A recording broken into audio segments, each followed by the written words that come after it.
The youth persisted. Callum repeated his command, threatening the application of force. The youth glanced up, declared he was preserving a life, and resumed his chest compressions. Callum discharged his firearm, striking the youth in the foot. What Brent Callum remained unaware of was that 14 witnesses had observed the entire incident, that the man on the ground owed his survival to the youth's actions, and that by the following morning, Callum's name would be inextricably linked to one of the department's most widely criticized uses of force in recent memory. Before we proceed, could you tell us which city or country you are observing from? Share your location in the comments. We genuinely appreciate knowing where our viewers are tuning in from here at JPTV. If you believe that a black teenager who saved a stranger's life merits commendation rather than a projectile, then please engage that like button and subscribe. We are dedicated to recounting narratives that serve as potent reminders of the world we inhabit and the profound cost borne by those least equipped to bear it. Solomon Mensah was 17 years of age and had dedicated the majority of that Saturday, much like most Saturdays when the weather was agreeable and his scholastic obligations were fulfilled, to being outdoors. He was engaged with the world in the vibrant, uninhibited manner characteristic of teenagers who have yet to learn the art of detachment from their immediate surroundings.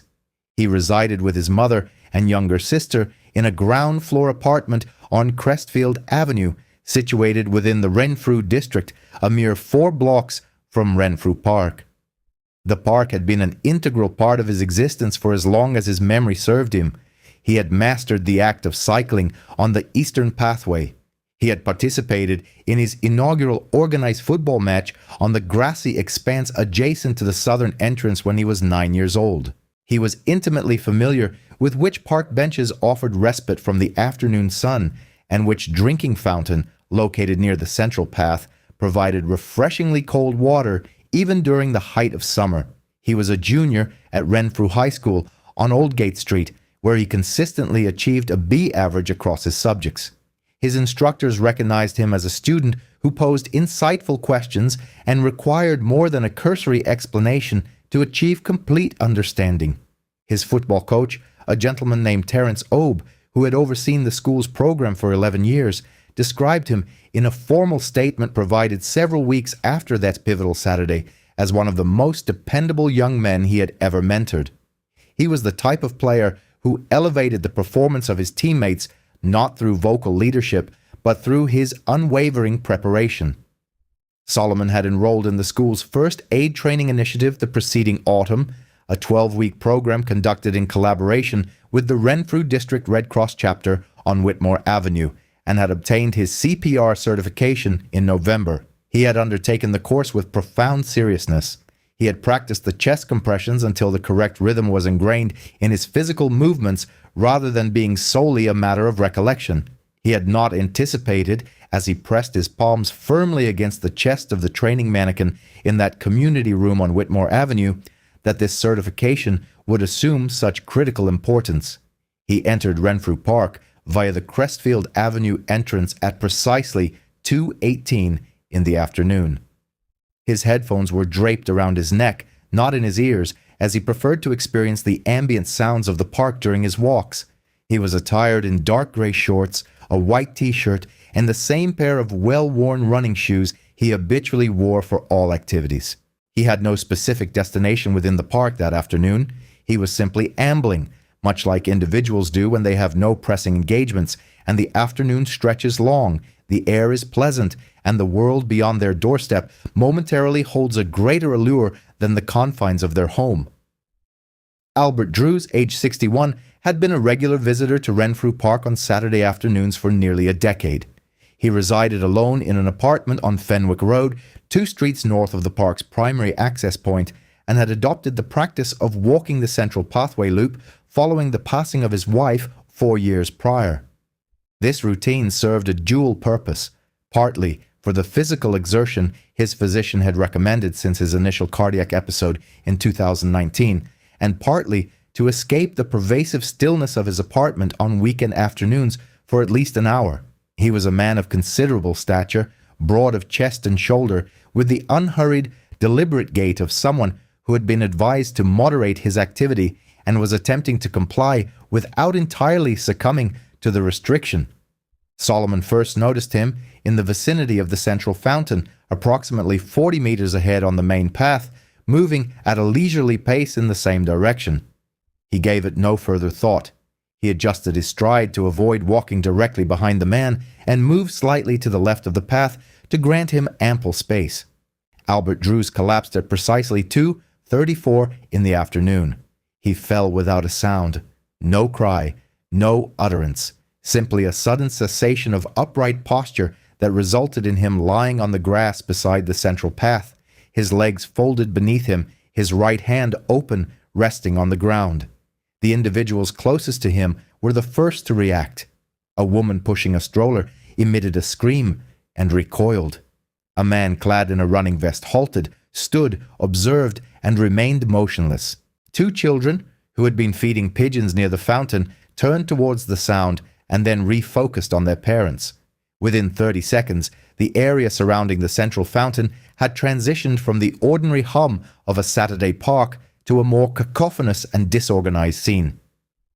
People were moving away from something rather than towards it in the manner that crowds disperse when gripped by fear and uncertainty about the appropriate course of action.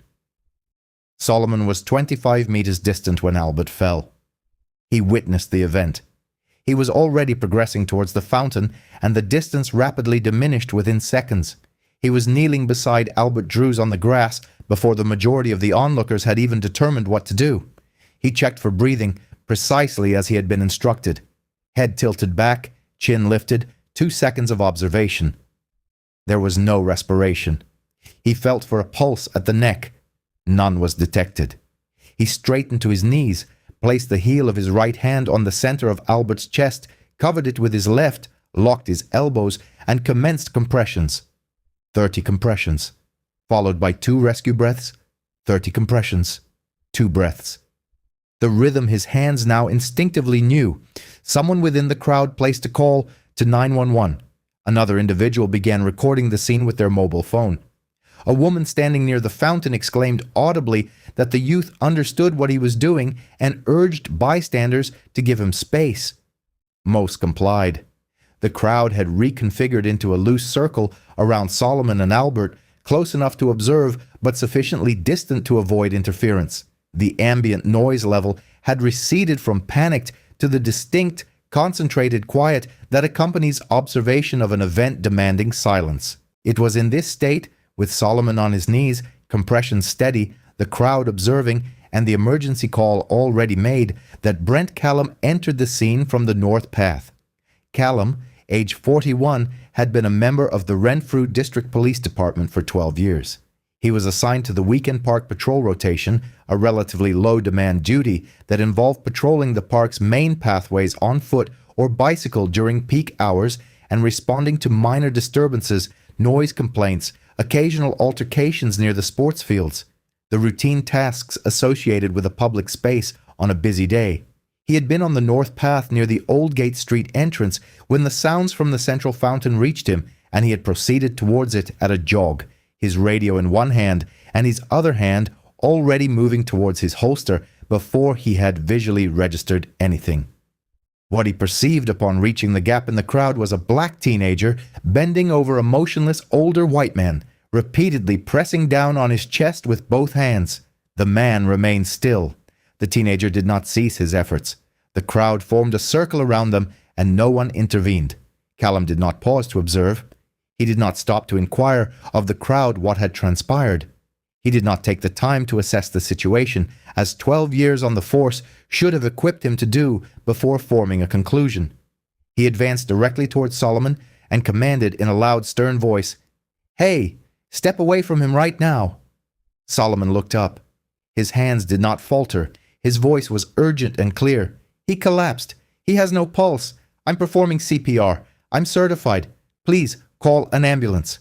Callum repeated his order to step away. Solomon met his gaze for precisely 1 second before looking back down at Albert Drews and continuing his efforts. To stop would mean Albert Drews would die, and he was unwilling to allow Albert Drews to perish due to the directive of a police officer who failed to comprehend the situation. Callum drew his weapon. Several individuals in the crowd shouted simultaneously. One woman stated, "He has certification. He informed you." A man exclaimed, "He's saving him. What are you doing?" Solomon looked up again, this time at the firearm, and his voice shifted from urgent to a more cautious and apprehensive tone, the voice of a 17-year-old boy who had just grasped that the circumstances had changed in a manner entirely unrelated to the man beneath his hands. He said, "I am attempting to save his life. Please, I am trying to save his life." Callum issued a final warning. Solomon looked at Albert Drews. He looked at the weapon. He made the only decision conceivable for a boy who understood the implications of stopping. He looked back down, readjusted his grip, and continued. Brent Callum pulled the trigger. The projectile entered Solomon's left foot at precisely 2:37 in the afternoon. He was propelled sideways by the impact, but did not travel far, nor did he remain silent. He emitted a sound that the individuals present in the circle would later describe in their statements as something they had never heard before, for which they lacked an adequate term. The sound of a person absorbing an experience that should never have befallen them. He slumped onto his side on the grass beside Albert Drews, remaining still for 2 seconds. He then pushed himself back up, not to his previous upright position, but to one knee, his left foot elevated, his face contorted with pain, his breathing altered. Nevertheless, his hands found Albert Drews' chest once more, and he attempted to resume compressions, managing 4 repetitions before the agony and blood loss rendered his arms incapable, and he collapsed again. This time, he did not rise. The crowd parted. The silence that had prevailed while Solomon worked dissolved completely, replaced by a clamor that was immediate and erupted from all directions. People were yelling at Callum. A woman at the front of the assembly was screaming. The man in the running vest, who had stood immobile since Albert's collapse, now moved forward with both hands raised, attempting to articulate something that no one could clearly discern amidst the din. 2 teenagers near the fountain were engrossed in their mobile phones. The manner in which they held their devices indicated they were not initiating calls. They were recording. Callum stood with his weapon still extended, observing the consequences of his actions. Solomon lay on the grass. Albert Drews remained on the grass. Neither stirred. The circle of onlookers had dispersed, transforming into a throng, pressing in from one side and retreating from another, much like crowds do when simultaneously experiencing fear and anger, and their dominant emotion is yet to be determined. A woman pushed through the crowd to Solomon's side and pressed her jacket against his wound. She was not a medical professional, but a Parks Department employee named Willa Fenn, who had been enjoying her lunch on a bench near the fountain when Albert collapsed and had witnessed all subsequent events. She possessed basic first aid training and the presence of mind to apply pressure to the injury, maintaining a calm and steady voice as she spoke to Solomon, reassuring him to remain still and that assistance was en route. Solomon looked up at her and asked, "Is he okay?" He was referring to Albert Drews. Willa glanced at the motionless man beside Solomon, then back at Solomon, urging him to focus on remaining still. Solomon repeated his question, "Is he okay?" Despite having been shot in the foot and lying bleeding on the grass of Renfrew Park, his primary concern was the welfare of the man he had been endeavoring to save when the bullet struck him. The ambulance arrived at 2:42, 8 minutes after Solomon commenced compressions and 5 minutes after the discharge of the firearm. 2 paramedics navigated the throng with a stretcher and immediately attended to Albert Drews. The assessment they conducted within the initial 90 seconds indicated that the compressions Solomon had administered prior to being shot had maintained sufficient circulation to keep Albert viable. They worked on him for several minutes on the grass before carefully loading him onto the stretcher. He possessed a pulse upon his arrival at the ambulance. It was weak and irregular, but present. The paramedics would later confirm in their official report that the intervention performed before their arrival had been a critical factor in the patient's survival. A second ambulance arrived for Solomon 4 minutes after the first. Willa Fenn remained beside him throughout, maintaining pressure on the wound and speaking to him in her characteristic calm, steady voice. Once the paramedics took over, she stepped back to the edge of the crowd and observed Brent Callum, who stood 15 feet away, speaking into his radio with his weapon holstered. She watched him for an extended period without uttering a word. Callum's radio transmission had been concise. He reported a disturbance at Renfrew Park Central Fountain, a suspect resisting lawful orders, and the discharge of his service weapon. He had categorized Solomon Menza, a 17-year-old certified in CPR, kneeling and striving to sustain a man's life, as a suspect. 3 additional officers arrived within 6 minutes. They secured the area, collected initial statements from individuals in close proximity to the fountain, and segregated the witnesses into groups. One officer approached the 2 teenagers who had been recording and requested they cease filming. Both had already transmitted the footage to others before he reached them. By 3:15, less than 40 minutes after the gunshot, the video was accessible online. It was 41 seconds in duration and captured the entirety of the event, from the moment Callum raised his weapon to Solomon's second collapse as he attempted to continue compressions. It depicted the crowd, Willefin attending to Solomon, and Callum standing with his radio after the shot, his expression impassive, mirroring his demeanor throughout the entire encounter. Crucially, it showed Albert Dross lying motionless on the grass, the man whose life Solomon had been desperately fighting to preserve when the bullet found him. By 4 o'clock, the video had been shared several thousand times. By the time Solomon Mensa underwent surgery at Renfrew General Hospital on Crestfield Road that evening to have the bullet extracted from the bones of his left foot, the number of views had risen considerably and continued to climb. The witnesses did not await prompting. This was the distinguishing factor that set this incident apart from the routine stops, encounters, and incidents that typically became absorbed within departmental procedures and internal reviews. The individuals who had stood in that circle around Solomon and Albert Drews at Renfrew Park Central Fountain came forward voluntarily, without legal counsel, without any external instigation, and without any indication that their accounts were valued. They stepped forward because they had been present from the outset, had witnessed everything, and were unwilling to permit their observations to be obscured by whatever version of events Brent Callum had already documented in his radio report. 14 formal witness statements were collected by the following Monday morning. Each and every one corroborated the same sequence of events. A man collapsed. A teenager immediately attended to him.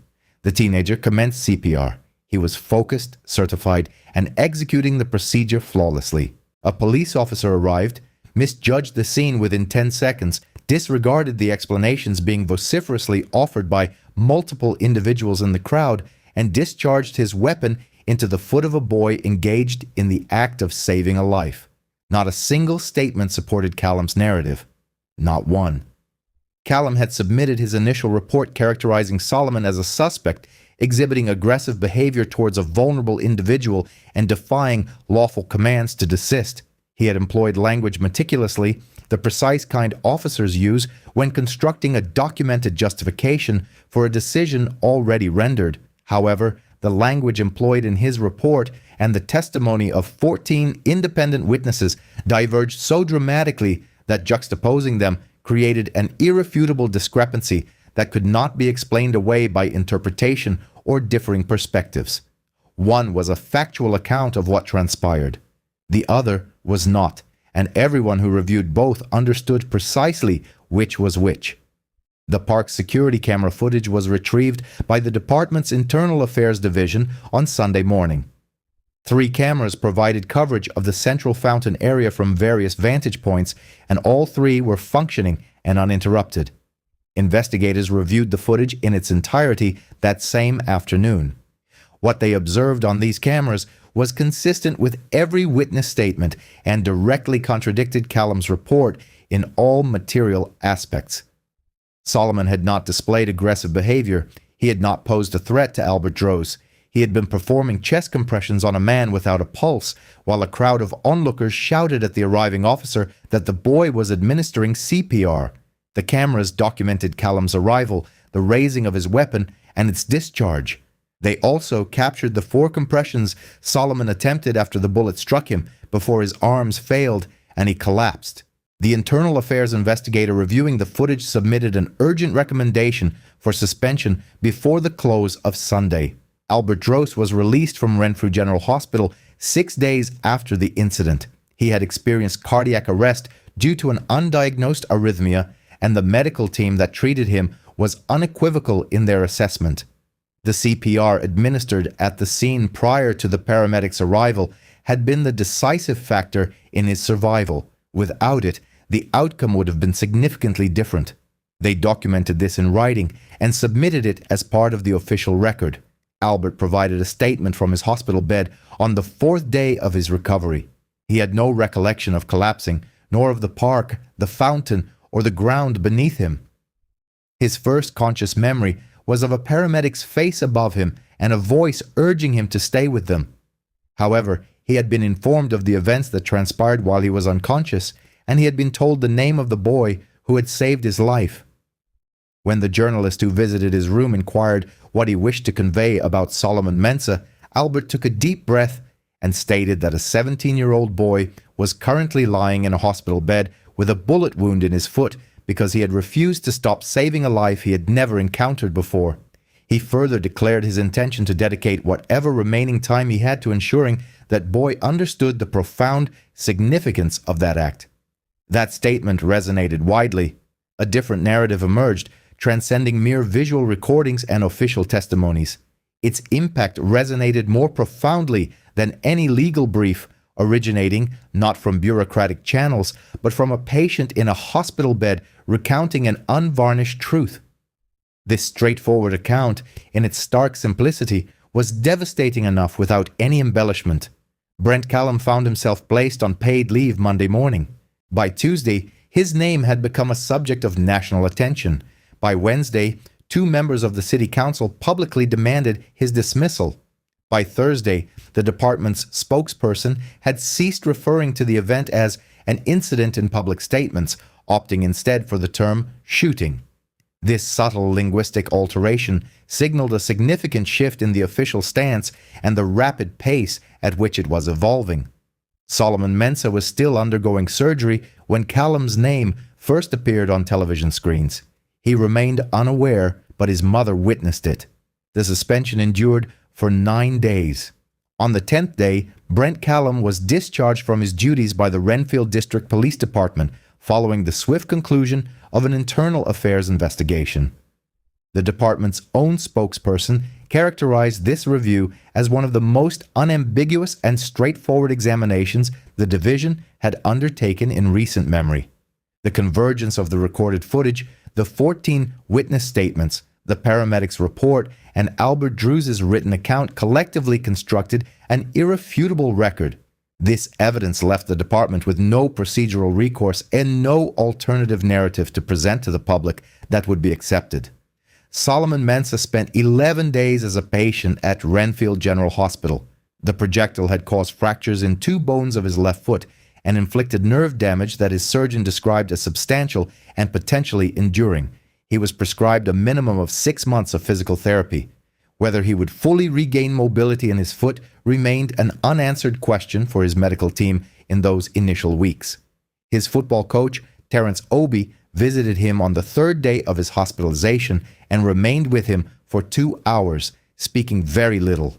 There was little that could be adequately expressed to comprehend what had befallen a 17-year-old young man who had conducted himself impeccably.